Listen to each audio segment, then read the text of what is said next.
नमस्ते दोस्तों, क्या आप जानते हैं कि पाम संडे, जिसे खजूरी रविवार भी कहा जाता है, उस दिन यीशु मसीह यरूशलेम में क्यों प्रवेश किए थे? आखिर परमेश्वर का क्या उद्देश्य था कि यीशु को यरूशलेम लाया गया? इस घटना का संबंध बहुत पहले की उस घटना से जुड़ा हुआ है जब परमेश्वर ने इजरायलियों को मिस्र की गुलामी से छुड़ाया था। उस समय इजरायली लोग मिस्र में दास्ता का जीवन जी रहे थे। तब परमेश्वर ने मूसा नाम के एक व्यक्ति को चुना और उसे मिस्र के राजा यानी फिरौन के पास भेजा। परमेश्वर ने मूसा से कहा कि वो फिरौन से जाकर कहे कि मेरी प्रजा इजरायलियों को जाने दे ताकि वे स्वतंत्र हो सकें। लेकिन फिरौन ने इस बात को मानने से साफ इनकार कर दिया। इसके बाद परमेश्वर ने मिस्र देश पर एक के बाद एक करके 10 भयानक विपत्तियां भेजी। 9 विपत्तियां बीत जाने के बाद भी फिरौन का हृदय कठोर ही बना रहा और उसने इजरायलियों को जाने नहीं दिया। तब परमेश्वर ने मूसा को बताया कि अब वो 10वीं और सबसे भयानक विपत्ति मिस्र में लाने वाला है और उसी विपत्ति के बाद फिरौन मजबूर होकर इजरायलियों को मिस्र से जाने देगा। परमेश्वर ने कहा कि 10वीं विपत्ति ये होगी कि मैं आधी रात के समय मिस्र देश के बीच से होकर गुजरूंगा और फिरौन से लेकर उसके सेवकों और दास दासियों तक, यहाँ तक कि पशुओं के भी सभी पहलौठे नष्ट कर दिए जाएंगे। अब इन वचनों को ध्यान से समझिए, क्योंकि यहीं से यीशु मसीह के बलिदान की नींव जुड़ी है। परमेश्वर ने इस्राएलियों को आदेश दिया कि हर एक परिवार एक एक मेमना बलिदान करे। उस मेमने के लहू को अपने घर के दरवाजे की चौखट और दोनों बाजुओं पर लगाएं और सुबह होने तक कोई भी व्यक्ति अपने घर से बाहर न निकले, क्योंकि उस रात यहोवा परमेश्वर स्वयं मिस्र देश में होकर गुजरेगा और मिस्रियों के सभी पहलौठों को मारता जाएगा।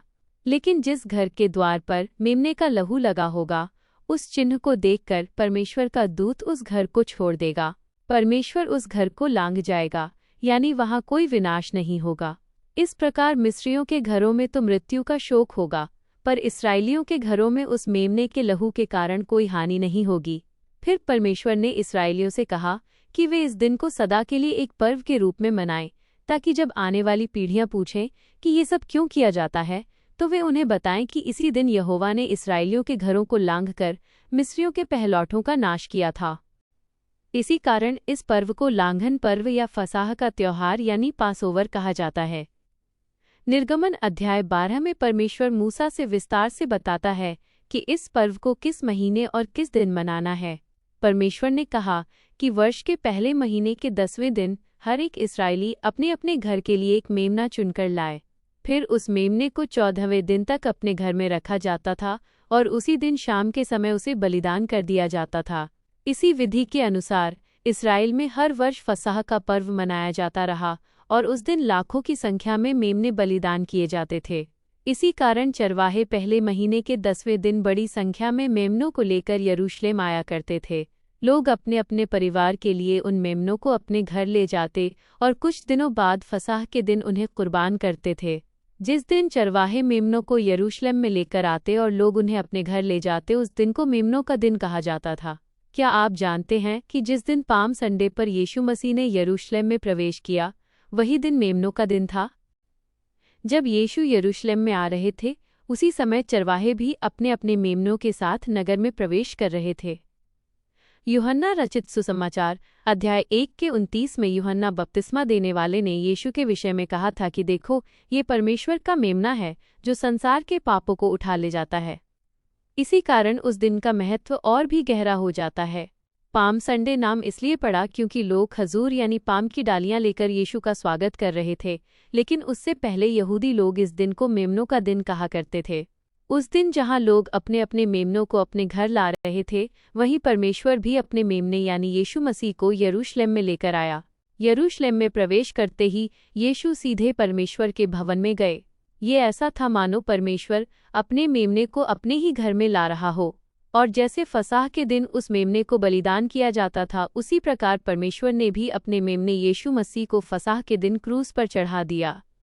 क्या आप जानते हैं कि फसह के दिन मेमनों को किस समय बलिदान किया जाता था? फसह के दिन मेमनों को ठीक दोपहर 3 बजे बलिदान किया जाता था और उसी समय परमेश्वर ने भी अपने मेमने यीशु मसीह को क्रूस पर बलिदान होने दिया। मत्ती रचित सुसमाचार अध्याय 27 के 46 में लिखा है कि तीसरे पहर के निकट यानी लगभग 3 बजे यीशु ने ऊंचे स्वर में पुकारा, एली एली लामा शब्तनी, अर्थात हे मेरे परमेश्वर, तूने मुझे क्यों छोड़ दिया। और आगे मत्ती 27:50 में लिखा है कि यीशु ने फिर जोर से पुकारा और अपने प्राण त्याग दिए।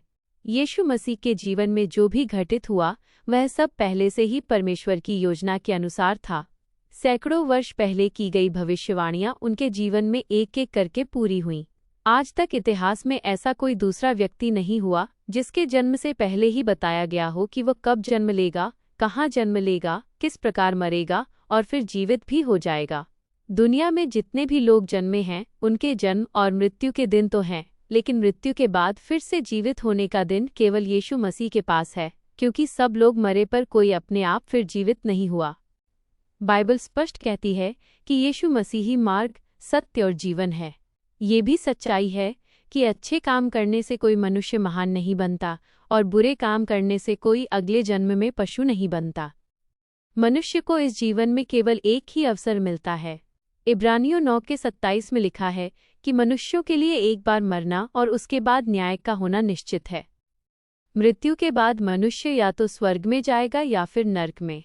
बाइबल ये भी कहती है कि जो कोई यीशु मसीह के नाम पर विश्वास करेगा वो नाश नहीं होगा बल्कि अनंत जीवन पाएगा, परमेश्वर के साथ सदा के लिए।